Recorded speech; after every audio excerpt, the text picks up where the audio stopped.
Lawrence force பார்க்க போகிறோம் இப்போ. சரிங்களா?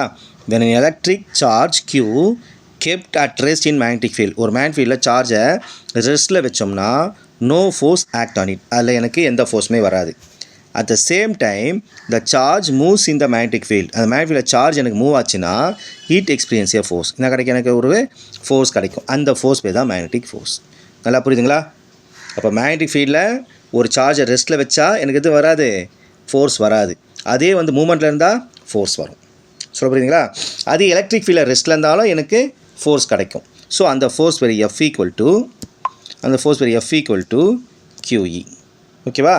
இதில் எஃப்போட answer F equal to Q V cross B. So ரெண்டு இதை சேர்த்து எழுதினா தான் இந்த ஆன்சர் கிடச்சிருக்கு.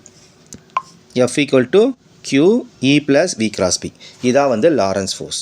சொல்ல புரியுதா? இப்போ நம்ம பார்க்க போகிறது ஃபோர்ஸ் ஆன் மூவிங் சார்ஜ் இந்த மேக்னெட்டிக் ஃபீல்ட். ஒரு மேக்னெட்டிக் ஃபீல்டில் ஒரு சார்ஜ் உள்ளே மூவ் ஆச்சுன்னா என்ன ஃபோர்ஸ் வரும்ன்றதை நம்ம பார்க்க போகிறோம். சரியா? ஸோ அதுக்கு ஃபார்முலா என்னது நம்மளுக்கு? F equal to BQV sin θ. இந்த ஃபோர்ஸ் கிடைக்கும்ன்றாங்க. ஒரு சார்ஜ் மேக்னெட்டிக் ஃபீல்டில் மூவ் ஆச்சுன்னா இந்த ஃபோர்ஸ் கிடைக்கும். இல்லை என்னெல்லாம் இருக்குது? எனக்கு Q இருக்குது, B இருக்குது, V இருக்குது, sin θ இருக்குது. அதான் கொடுத்துருக்கான். அப்போ F directly proportional to B. அடுத்து F direct proportional to V velocity.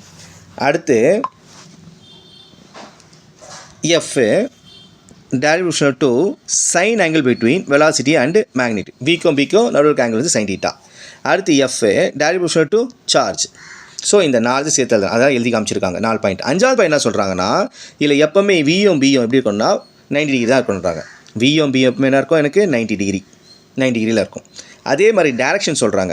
இப்போ ஃபஸ்ட்டு இந்த டயக்ராம் பாருங்கள். இந்த டயக்ராமில் பாசிட்டிவ் சார்ஜ் ஃபோர்ஸ் அப்வர்டில் இருக்கா? செகண்ட் டயக்ராமில் ஃபோர்ஸ் வந்து நெகட்டிவ் டவுன்வர்டில் இருக்கா? ஸோ உங்களுக்கு சார்ஜ் சைனுக்கு ஏற்ற மாதிரி அதோட ஃபோர்ஸ் மாறும் அப்படின்னு சொல்கிறாங்க. சொல்ல புரியுதுங்களா?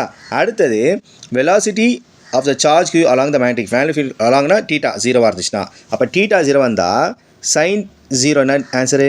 0வா? அப்போ எனக்கு ஃபோர்ஸே வராது. அப்போ ஃபோர்ஸ் இஸ் 0.